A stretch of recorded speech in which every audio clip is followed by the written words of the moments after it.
This is Cast. Hello there, and welcome to a brand new episode of my podcast, Podcast Racing. Today, I have a very special guest. This is the director of a short film called Just a Few Questions, which is available on YouTube right now. I'll put the link in the description below. This short film premiered at the 2019 Arizona Sunburn Film Festival and earlier this year in the 2020 Worldwide Women's Film Festival.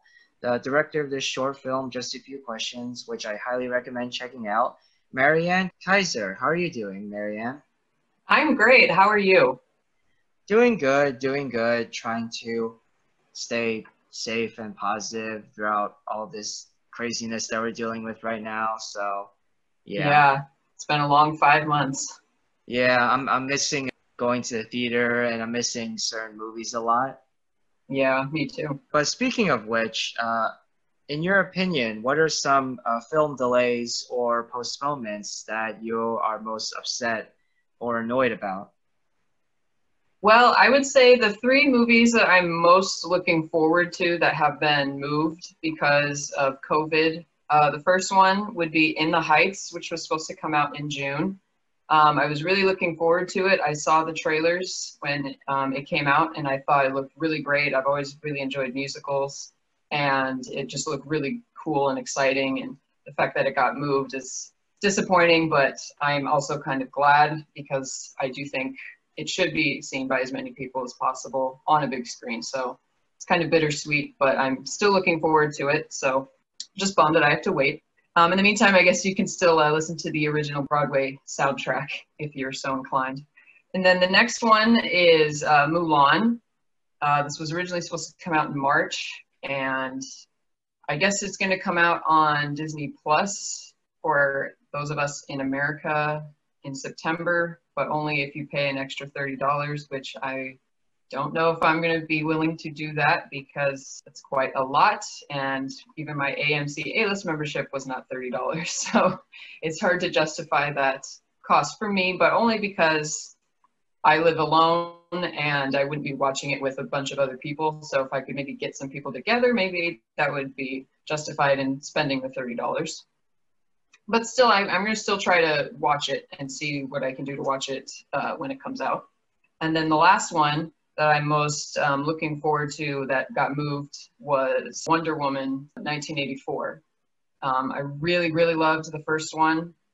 It was just so cool to watch, and I thought it was a great introduction to the world for people who, like myself, I wasn't really into, I didn't know anything about Wonder Woman really before the 2017 movie came out, and then after seeing it, I was just so excited to see more. So I'm very much excited about that and hope that it sticks to its current release date, which is, I think, in October or November. Here's hoping.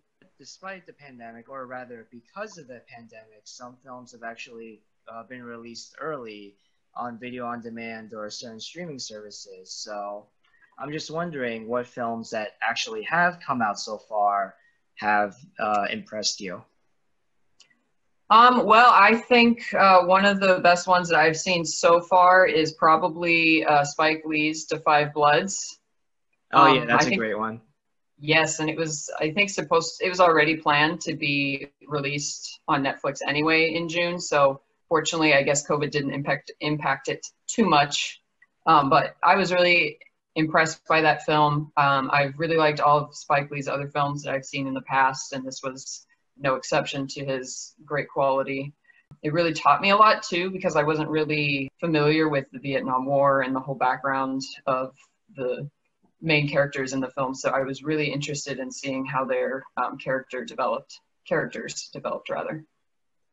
Yeah, I really enjoyed that one as well. I also actually earlier today I watched the documentary about the Beastie Boys on Apple TV Plus.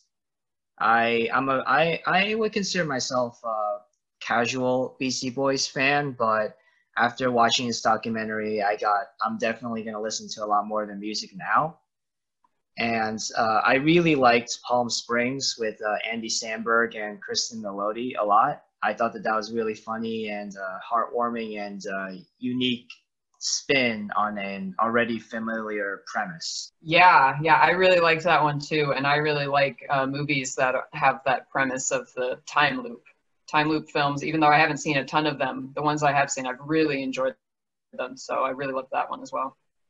Yeah, yeah, I really, yeah, that's definitely one of the best films of 2020, mostly by default, but on its own, it's a Yeah, pretty good film. Like, yes. I think in a normal, if 2020 was a normal year, then I don't think that Palm Springs would reach like my top 10 of the year. But I think because of the pandemic and so few films actually coming out, I think that Palm Springs by default is like one of my favorite films of the year. Yeah, yeah, I'd have to agree. It's probably in my top 10, maybe even top 5 for the year so far. Yeah, so far it's in my top five. 2020 has been a very weird, unpredictable, and too many miserable years so far, and a lot of movie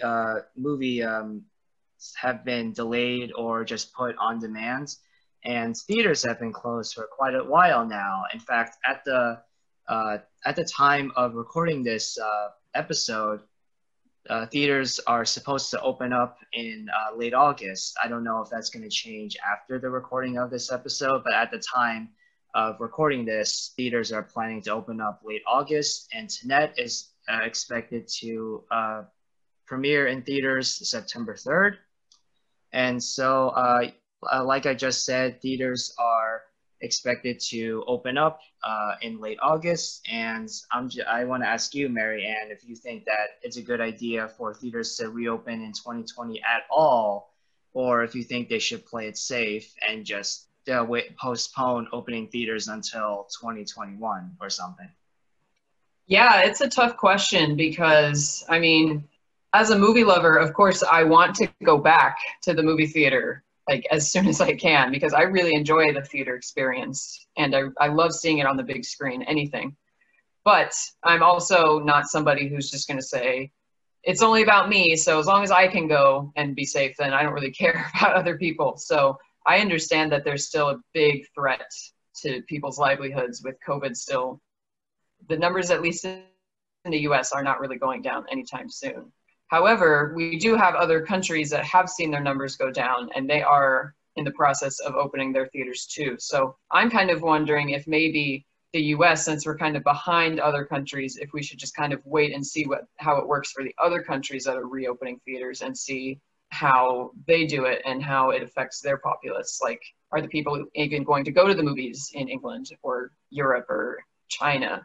Or are they going to be, I guess, not afraid, but are they going to take COVID into account and not even go, even if it is open? So I think we should we're still in a position where we should wait and see, I think. I'm a little conflicted too because I love going to the theater. I love watching a film with an audience. I love reacting alongside other people, and if I've seen the film already, I like seeing other people's reactions. At the same time, I want to play it safe, and I want to play my part in helping stop the spread of the virus, and not go out as much. Well, for me, I don't really have much of a choice because I work and I have to go out a lot.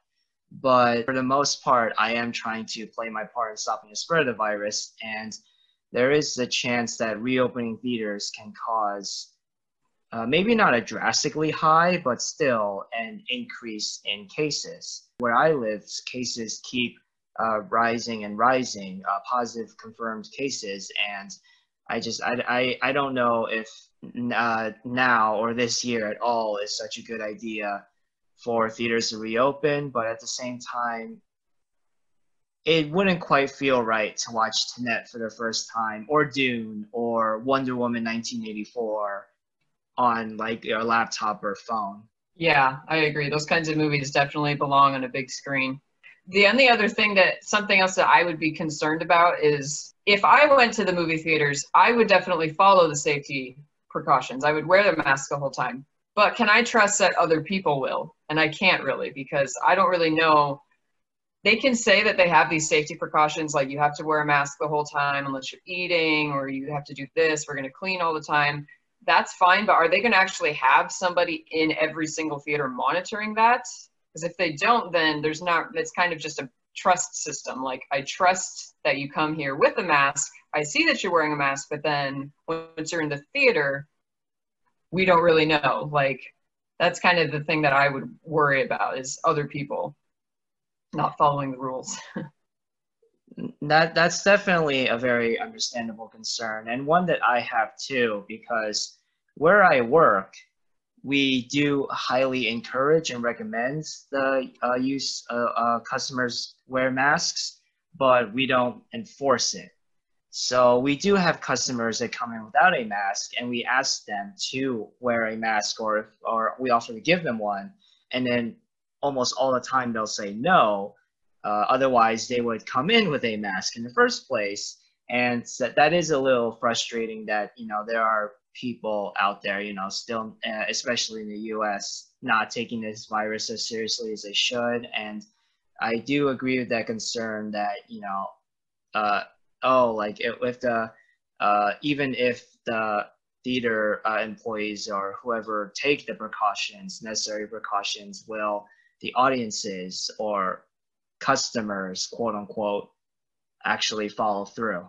Yeah, exactly. Because I don't think they have the capacity with their staffing to even try to enforce it in the actual theaters themselves. Like, I don't think they're going to be paying someone to stand around and watch all of us in a dark theater and make sure we're keeping our masks on. And frankly, Yeah, I don't blame them, because it would kind of distract me from watching the movie. So it's kind of a catch-22.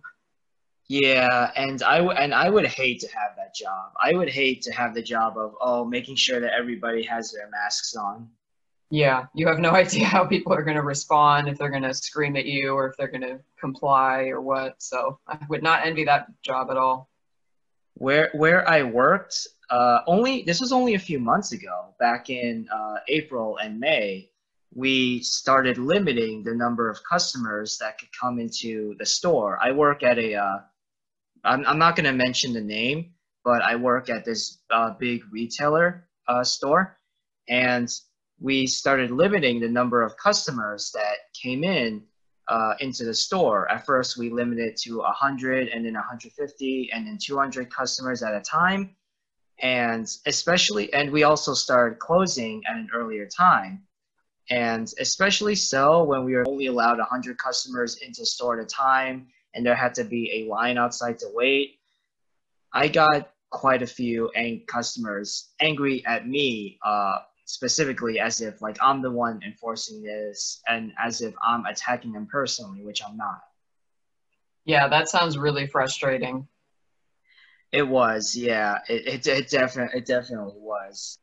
I really want to see a movie on the big screen again with other people. I don't know if we're quite ready for that yet. Here, at Yeah, least here in America.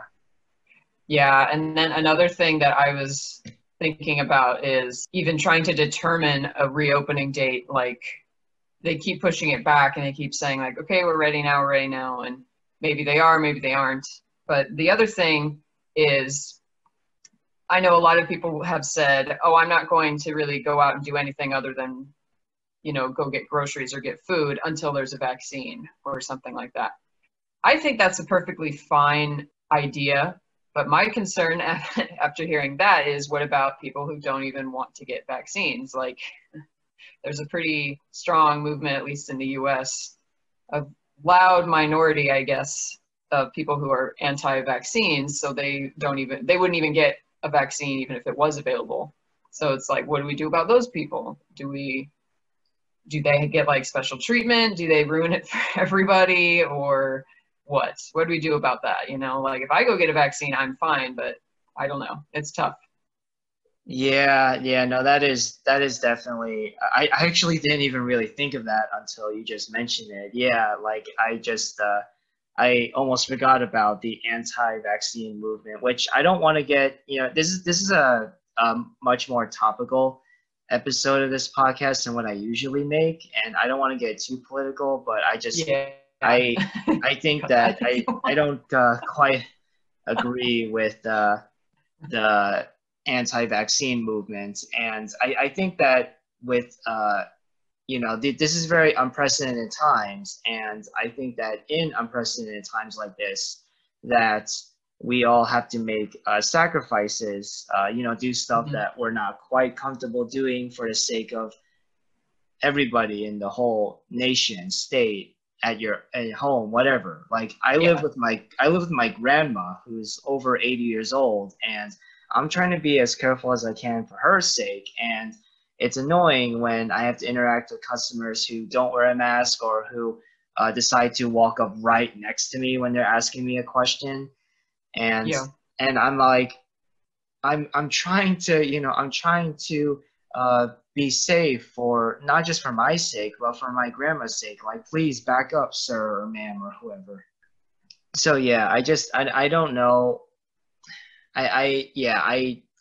There are definitely going to be a lot of well, not a lot of, or maybe quite a few people who, if they develop a vaccine or a cure, then there's going to be the anti-vaccine people. There's going to be people who never even thought that COVID-19 was a real threat or real to begin with, who are going to refuse it and say some kooky stuff like, "Oh, the government's trying to control us and deep Hmm. state stuff and blah blah blah." And again, I don't want to get too political, but you are going to get those types of people, and Yeah. I really hope this is probably an unrealistic thing for me to say, but I really hope that there are some people who wisen up for the sake of helping everybody. Yeah. I agree.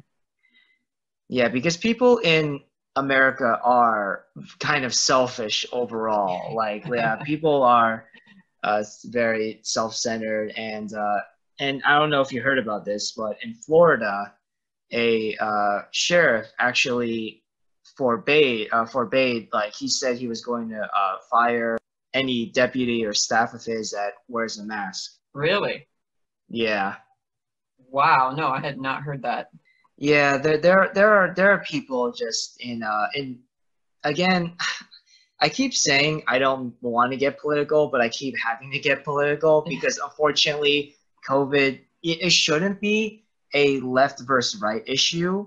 It should just be all of us working towards a common goal of getting better and getting rid of the virus. But unfortunately, COVID has become political. Yeah. It sucks. Yeah, so Put it lightly.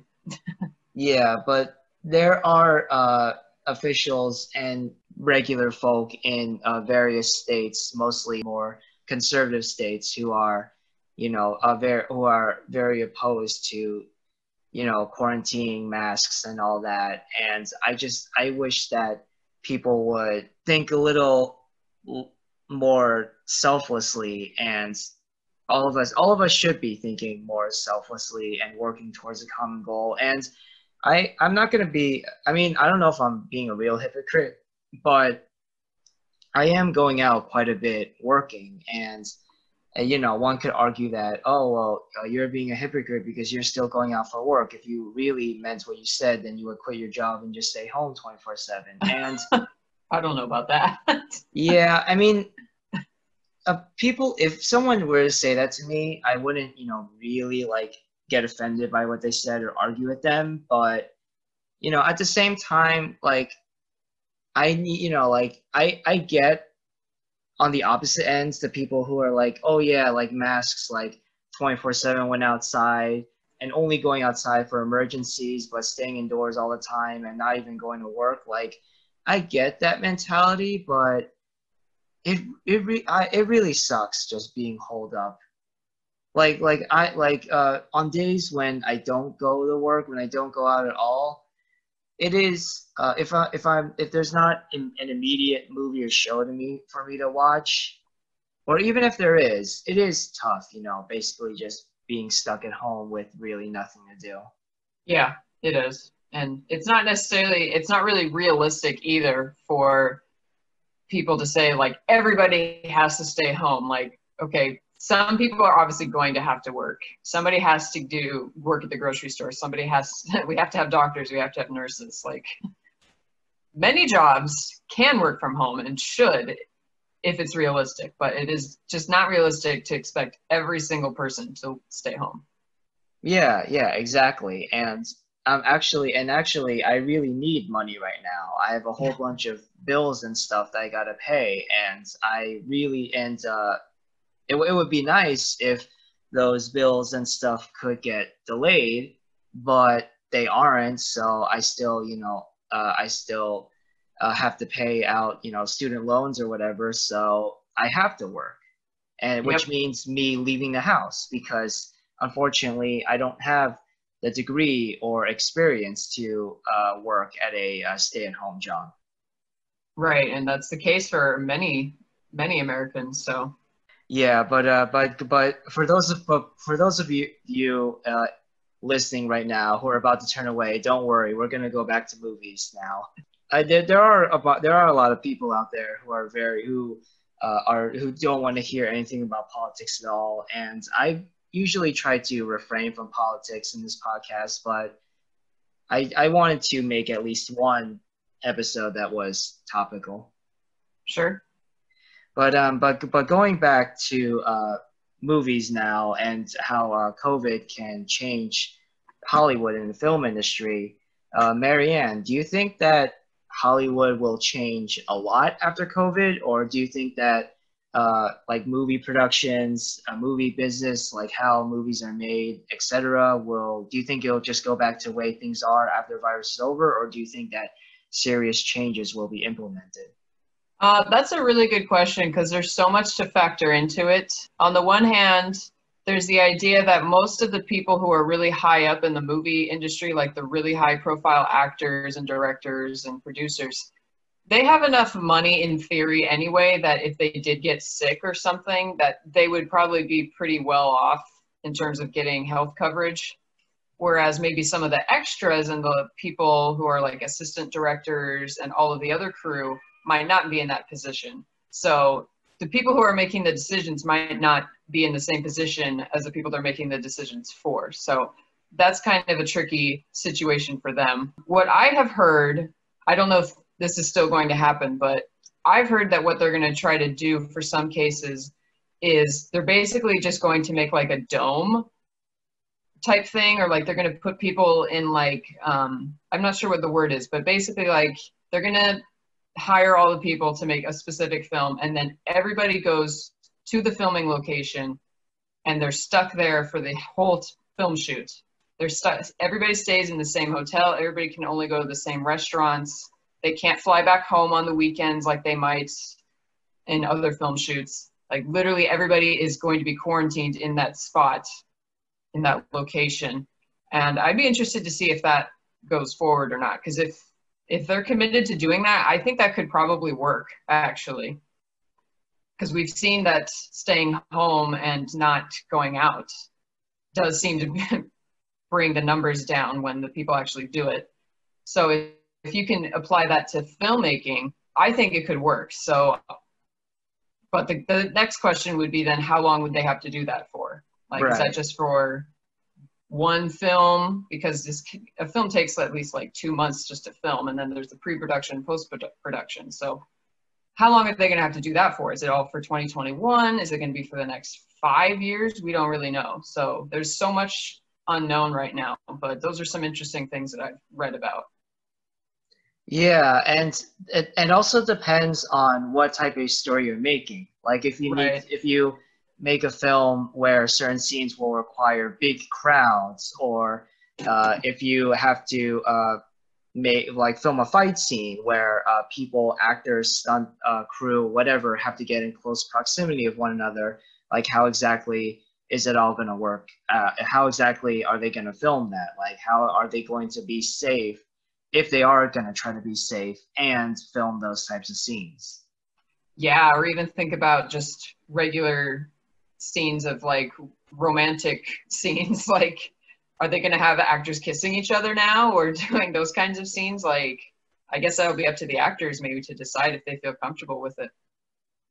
Right, right. Yeah, no, for sure. And I this situation is a very that we're in right now is a very uncertain one. So there are no, I don't think anyone has any certain answers as exactly, like, I don't think even like the top medical experts or the top Hollywood executives or whoever know exactly what to do. It's kind of uncertain times for everybody, but Yeah. again, like I said before, I think that playing it safe and quarantining and wearing masks and all that is the right way to go. And as for like Hollywood and film productions, that dome idea doesn't sound like too bad of an idea. I'd have to do a little bit more research on that because this is actually the first time that I'm hearing of that.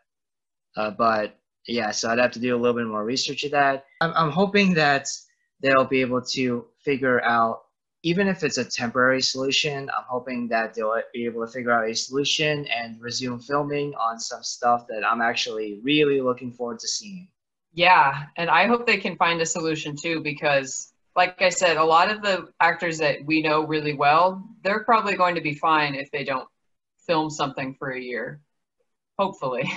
Yeah. But there's so many other people that work on films that don't necessarily have, $1 million contracts, that this is their livelihood and they still need to have a job.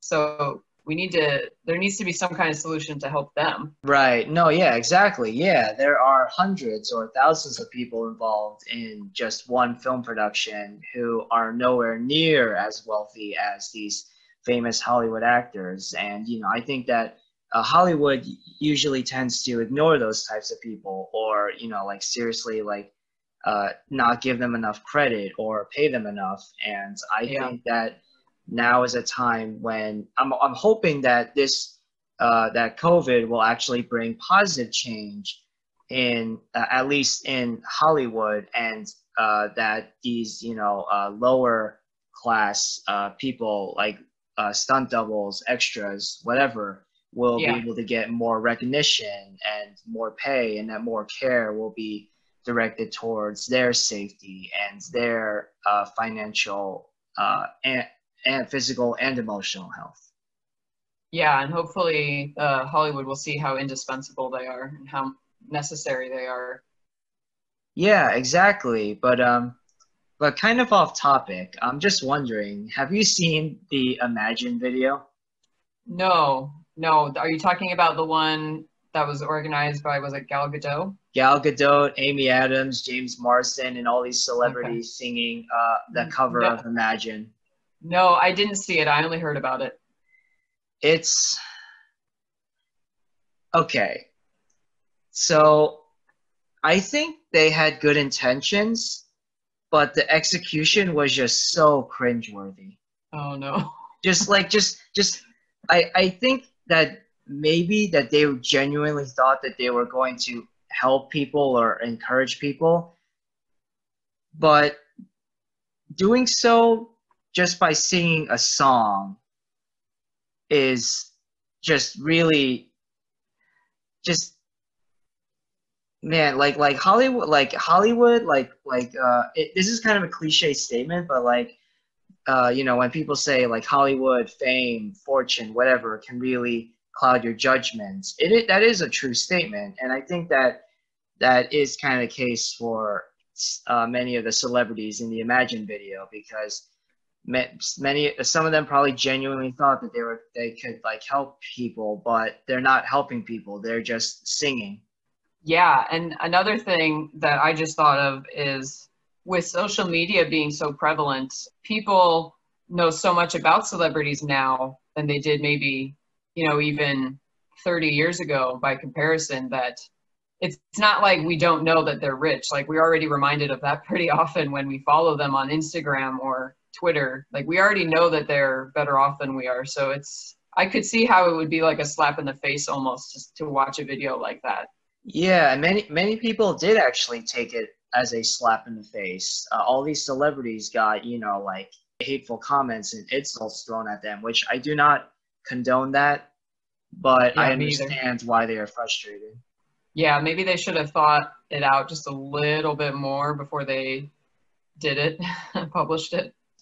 I'm not exactly sure which organization they donated to, but what I really like, Ryan Reynolds and Blake Lively actually donated. I think I'm not sure if it's $1 million total between them or $1 million each, but they donated a large sum of their wealth to some organization to help people, suffering, who are really suffering during COVID right now.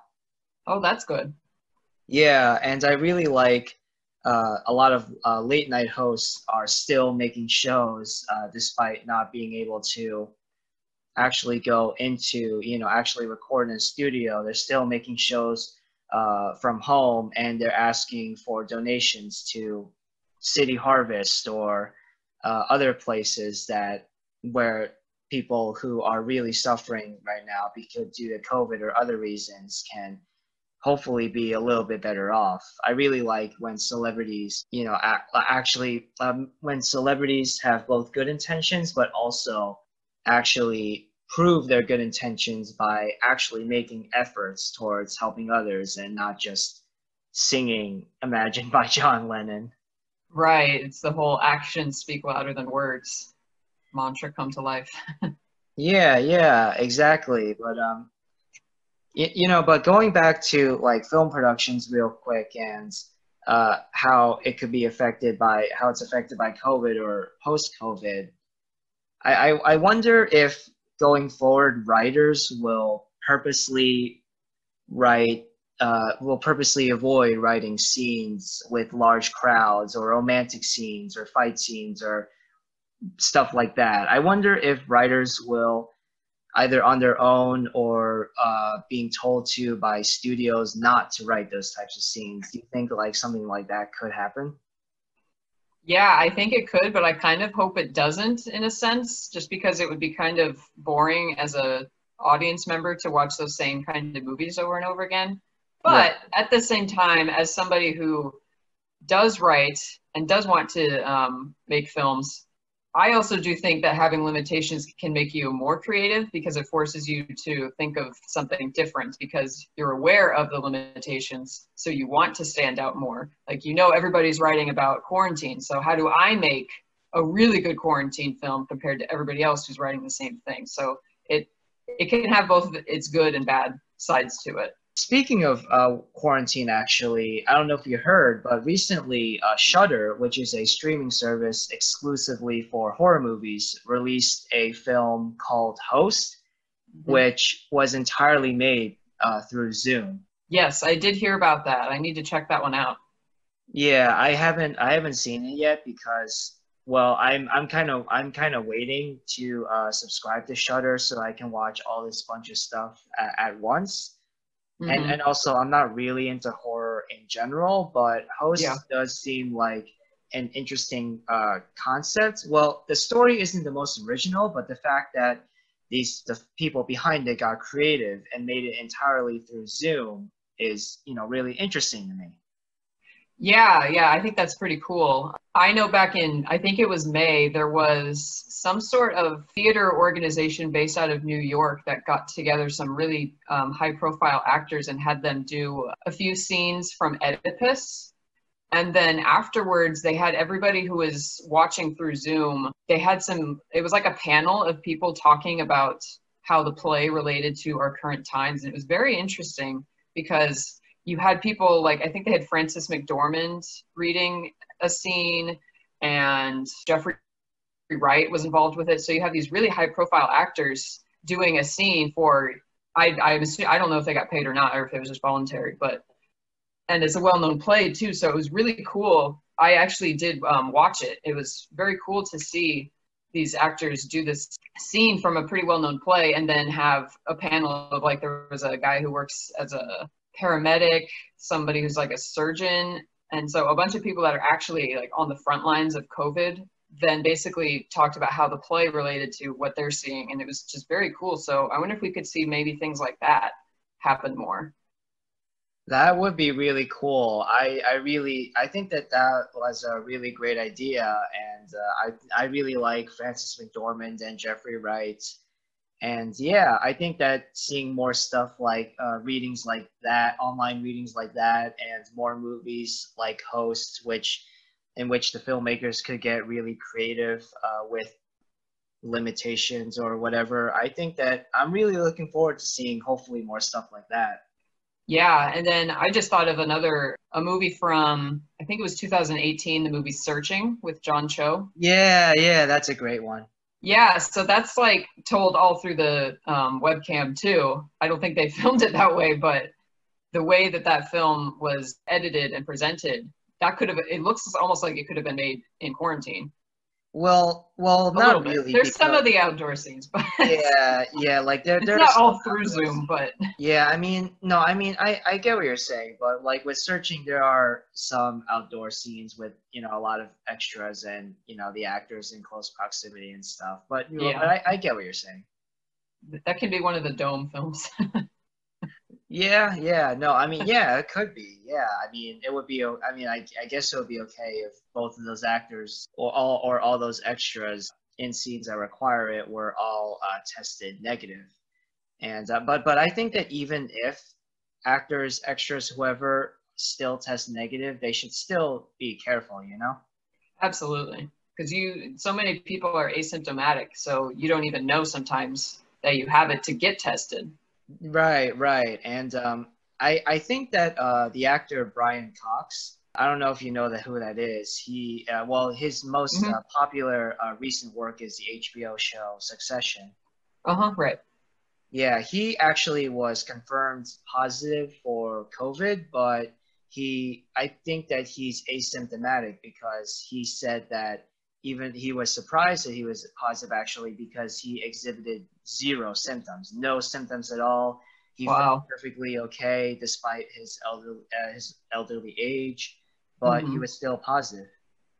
Yeah, it's crazy how it affects some people so strongly and others not at all. Like that Broadway actor, is his name Nick Cordero? I don't know if you've heard about that guy. I'm not sure who that is. I'm not really Okay. into Broadway. Oh, okay. So there is an actor, I believe his name is Nick Cordero, and I think he was only 41 years old, and he caught COVID in, I think, March, and it just absolutely, it was so tragic. He's 40 years old, not overweight or, has any underlying health problems, and he went into a coma. He had to have an amputation, and it ended up taking his life. It's so tragic and crazy how it affects some people so much, and then others it's like they're totally fine. It's just so, science is so weird sometimes in that sense. That's really awful. I hope that the Cordero family is doing okay. Yeah. Yeah, I just yeah. Again, like I said before, this is very uncertain times right now, and not everybody's going to be affected the same way. Hmm. So yeah, I just think that everybody just needs to be careful just going forward and be Yes. hopefully smart about this, which unfortunately I can't say the same for everybody because there are some dumb people, dumb, careless, selfish Yeah. people out there. Yes.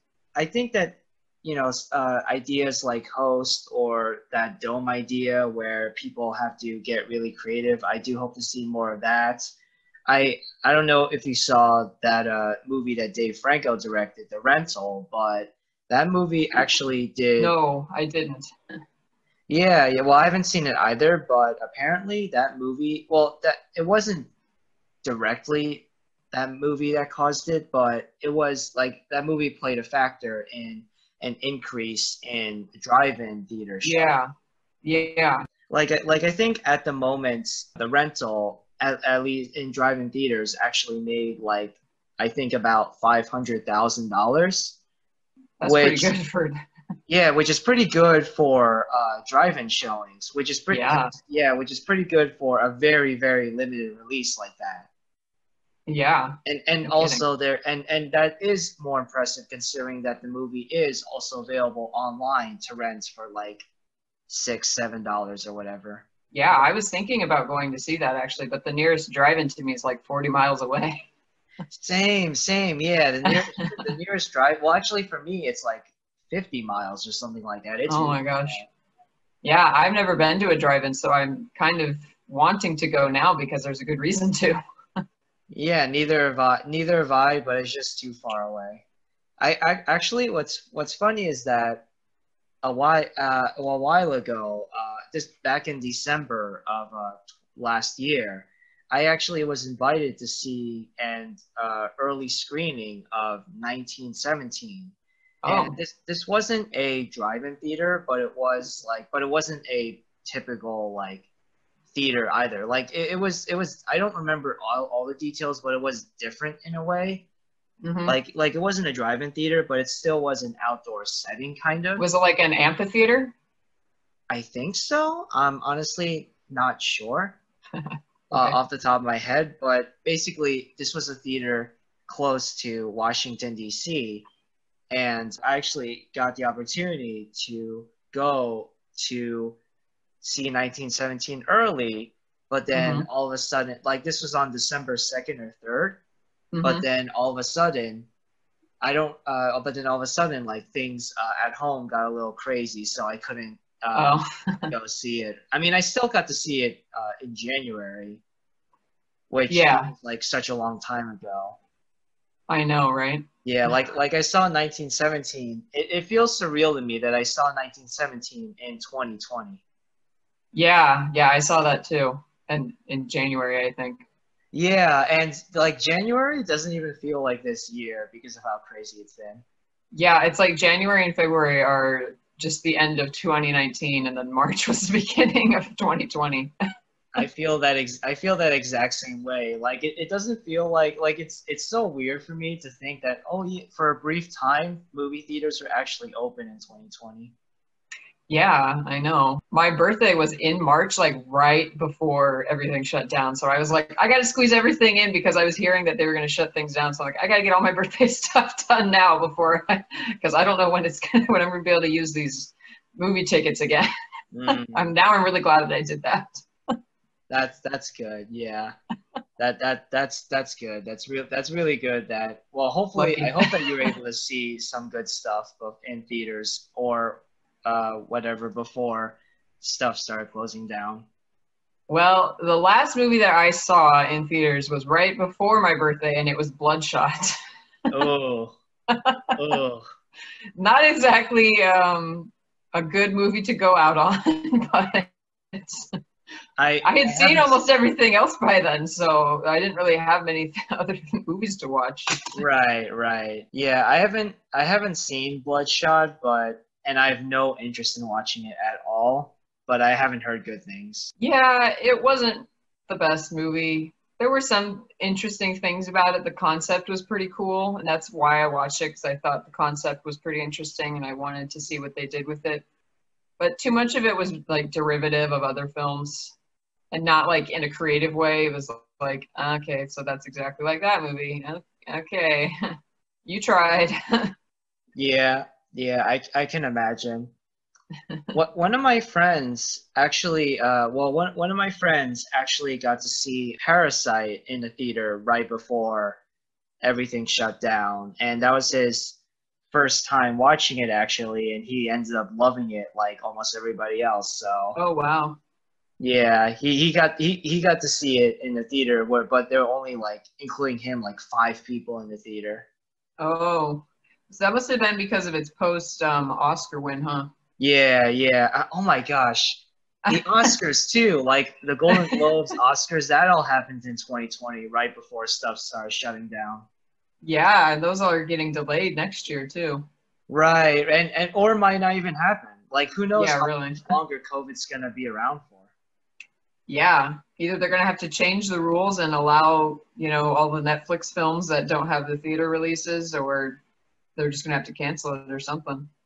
Well, the Academy did say that if a streaming film if there was a Hmm. plan by the studio to release it in theaters, but they release it on streaming or on demand anyway, then it's still eligible for Oscars. Right. So hopefully they stick to those movies though and don't try to like delay them for some reason. But I don't really see Netflix doing that. I haven't seen them do that with any of their films yet. Yeah, and actually there were a bunch of films that were supposed to come out in theaters, like the Lovebirds and the Trial of the Mm-hmm. Chicago 7 that Yeah. sold directly to Netflix. Right. Yeah, like Paramount actually had Mm-hmm. the rights, theatrical rights to both of those films, but then they were like, Mm-hmm. just ship it to Netflix. Yeah. And also that happens with HBO Max too. That Seth Rogen film, An American Pickle. Sony sold that film to HBO Max. They sold Greyhound, starring Tom Hanks, to Apple TV Plus. Yes, that's right. I haven't seen Greyhounds yet, but based on the trailer, I'm not sure if that film. I think I think that the films like The Lovebirds and American Pickle and Greyhounds probably are better for streaming than in a theater. Yeah, I would agree. Even though I wouldn't have minded watching them in theaters, I probably would have with A-List if they were still in theaters. But yeah, I agree. Those aren't necessarily movies that you have to watch in a theater. Rom-coms especially, like I feel bad because I enjoy them, so I don't want to like say that they're lesser genres or anything, but they're not necessarily films that need to be really big.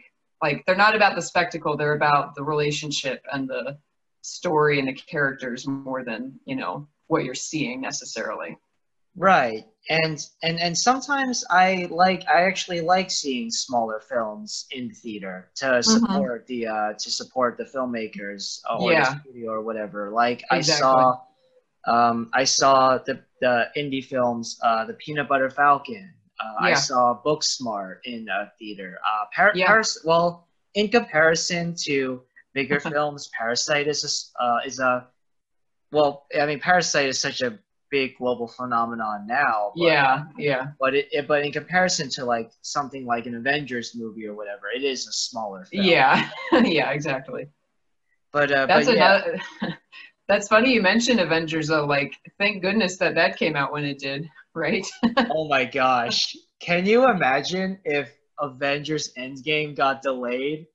Can Oh you my imagine gosh. if Infinity War was the last film that we got before the pandemic, and then all these like kids and fans had to wait like over a year or possibly 2 years to see like what happens next after Thanos snapped? Maybe that's why nobody's taking this as seriously because they're like, oh well, it's not like I'm missing Endgame or anything. Right, right. And, I mean, and Tenet is one thing, but yeah, like oh that would have been devastating though. oh man, I really like Marvel a lot. I don't love yeah, all their films, and even the films I love from them do have issues, but I overall love Marvel a lot. And uh-huh. if Endgame got delayed, oh man, that would have hurt a little. I agree, and I'm like you. I like Marvel, but I'm not like I have to see these all like day one and front and center necessarily. But yeah, I that would definitely not be cool if that had happened. For me, it depends on the which film. Like Yeah, some Marvel films, I do have to see day one center and front, yeah, but mm-hmm. other film like many of the standalone films, I'm okay watching like Uh-huh, waiting a bit, but like the big ones, like the Avengers films, I yeah, personally I have to see those like right away. I'm really glad that that film wasn't delayed, and that I'm glad there are certain films that where I'm glad that they got their proper releases. Like I think that yes. as disappointing and as frustrating to many as Rise of Skywalker was, I think that the anger towards that film would have been so much greater if that got delayed. Yeah, that's true. Can you imagine really looking forward to Episode 9, which is supposed to wrap up not just the Disney Star Wars films, but the entire Skywalker saga, and then Yeah, they said 20 that with and episode 3 too. yeah, and then seeing it in 2021 or 2022 and being like fans were already disappointed after seeing it, but Yeah, seeing it in 2021 or 2022 after waiting since The Last Jedi in 2017, I think that yeah, would have hurt a lot more. yeah, I agree. I Um, waited 2 years for this. I think the anger definitely would have been greater if fans had to wait like 5 or 6 years. Yeah, yeah, it would. Well, maybe they would have had more time to fix it. I don't. I don't think they would have, but they. I think that Disney would have released it anyway. Yeah. Yeah, I don't think. Yeah, I don't think that they would have. Disney for some reason is just so proud of their Star Wars film, or at least they were. Like like Yeah. like now Disney is starting to realize the mistakes that they've made, but upon initial releases, they were so proud of what they were doing with Star Wars. Well, I mean, the numbers, I would be proud of those numbers too. Yeah, yeah. Yeah, but I still can't get over. I mean, sorry, we're going on a tangent here. I know this is not really related to the main topic on hand, but I just can't believe that Disney went and bought Star Wars for $4 billion and then decided to make a trilogy without a concrete plan on what to do. I agree. Unbelievable.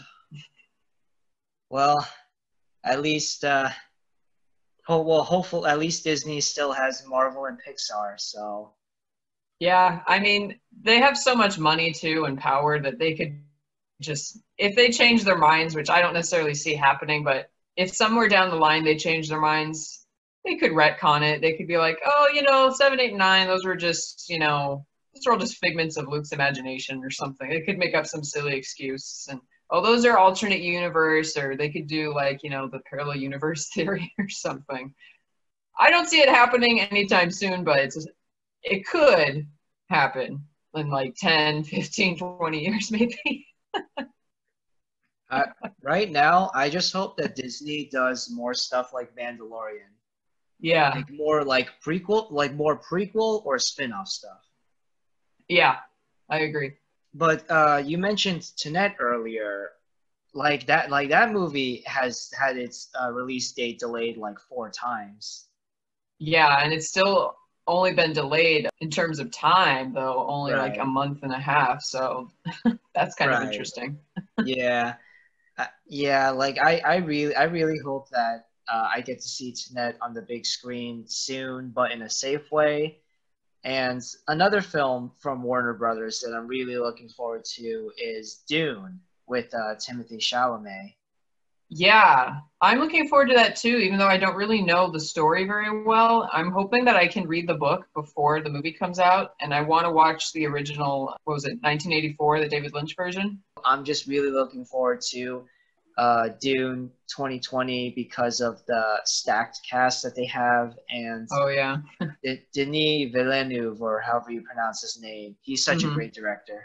Yeah, Like Arrival, Blade Runner 2049, yeah. Prisoners, Sicario. Oh, all amazing films. Yes. But I actually know some people who really don't like Blade Runner 2049, and I get that, but personally I loved it. Well, I saw it and I liked it. I didn't love it, but I liked it. I thought it was a bit long.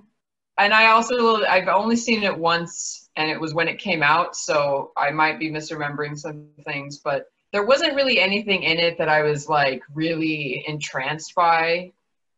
Like I wasn't like, oh wow, that was really amazing. I should watch that again. So that's the only thing that kept it from like being amazing to me. Like I enjoyed it, but I wasn't like dying to see what else was going to happen either. So, and the other thing, I'm sorry to any of his fans out there, but I'm not really the biggest Ryan Gosling fan. I get that. Yeah, honestly, Ryan Gosling, I'm about to offend Gosling fans too. Ryan Gosling I think he's always a good actor, Uh-huh. but I'm not always a fan of his performance.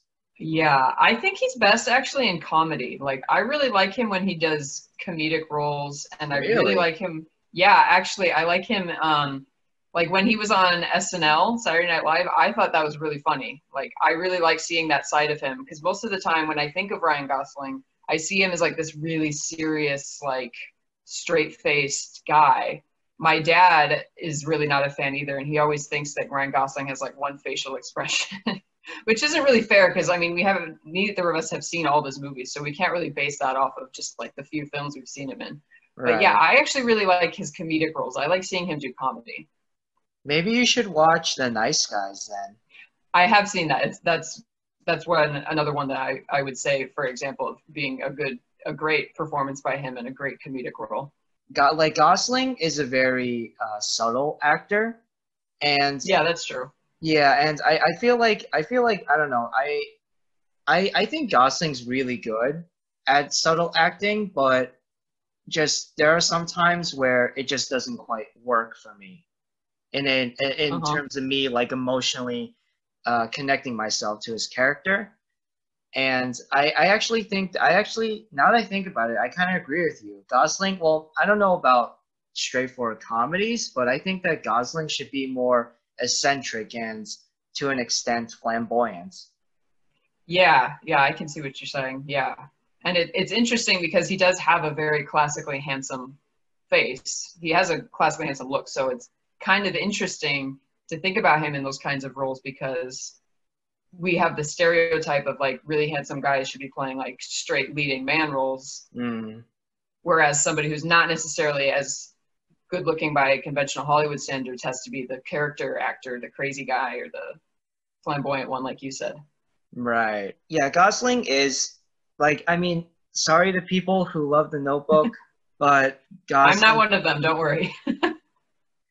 yeah, just Notebook, just, but it's not the worst film I've seen, but it's just kind of cringeworthy. But I sometimes I feel like I have to turn in my girl card because I say to other like girlfriends of mine that I don't love The Notebook, and they're like shocked because it's supposedly such this big movie among women, I guess. But I'm yeah, like, no, I just it wasn't for me. I don't think that they should make a movie like The Notebook for if ever, like at least like not for a while, not just because of the whole sappy nature of it, but because if Hollywood's going to be safe, then you can't have, Exactly. a romantic, like romantic makeout scenes or anything. Yep. No more romance in Hollywood. It's but banned. but I think that regardless of like whatever Hollywood does, I hope that they're able to. You said this already, but I hope that they're able to find some kind of solution to be able to both combat and stop the spread of COVID-19, but also Yeah. be able to make more projects and deliver us more, hopefully, really good content. Yeah. Exactly. Yeah, like I think I think that well, hopefully that film productions will start up soon because there are a bunch of studios, especially indie studios, that are actually in trouble, Yeah. Very and true. smaller movie theaters that are actually in trouble financially. Yeah. And so something that's interesting is in other countries like New Zealand and maybe Australia, I'm not positive, but I know they were filming that Lord of the Rings series in New Zealand, and they restarted doing that. So it's like they can probably get some things filmed. They just might not be able to do it in America. Right, right. Yeah, I heard that Disney is also going to try to film like Fargo season 4 and the Falcon and Winter Soldier Marvel Mm-hmm. show for Disney Plus. Those are both Right. filming under like Fargo is FX, which Disney now owns, and obviously Falcon and Winter Soldier is Disney Plus. Those were Yeah. filming, but then because of the pandemic, production on both of those had to be halted. So I think that with Fargo, they're airing the episodes that they already filmed anyway. But I think with Right. like Falcon and Winter Soldier and like other stuff, I heard, I'm not sure if this is definite, but I heard a rumor that Disney is going to resume production on those overseas so that they can get those shows and movies out earlier. Yeah. That's kind of what they have to do. I mean, if the other countries will allow them in, then I guess why not? Yeah, I mean, I don't know if they'll allow them in though. Yeah, I think they have to do some special like visa clearance type thing. Yeah, Like maybe, they'll let them in if they do that thing I mentioned where they all stay in the same location and don't go, they don't fly back to the States for a week or something. Right, and yeah, like self quarantine, self Hmm. going into self quarantine, being tested, Yeah, right when they land for a week or so, and then right before they go back to America, yeah, quarantine back in America or something like that. I'm not sure yeah. exactly what they're gonna do, but I mean, I've enjoyed some stuff that I've seen in 2020 so far, like Palm Springs and Hmm. The Umbrella Academy season two, but I'm just really itching for hope more stuff right now. Yeah, me too. Speaking of Umbrella Academy, though, Netflix is one of the few studio. Well, they're not really a studio, but like Netflix is one of the few media entertainment venues that's actually still doing pretty well right now because Yeah. Netflix has a whole like catalog like of stuff. Like they have all this stuff that they filmed back in like 2019, Yeah. early 2020 that they're still plan on releasing later in the year or in Uh-huh. 2021. I wouldn't be surprised if like Netflix or like other streaming services or whatever are purposely holding off on releasing certain titles because of the uncertainty that the pandemic is causing. Yeah, me too.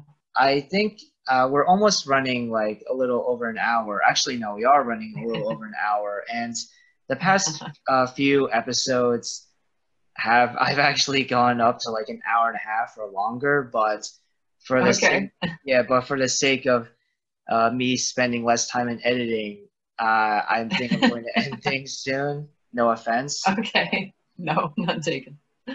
but before I end things, do you have anything else to say about the impact of COVID on the film industry, or what the film industry could do, or would or might may do going forward? No, it's kind of a wait and see situation still. And I said back in March when things were getting delayed to some of my friends, I was like, well, I'm sure we'll be fine by June. And then that didn't happen. And so I'm like, okay, maybe we should just cancel the summer then. And then that didn't really happen either. So it's like, okay, so I'm just going to expect the whole year is just not going to happen.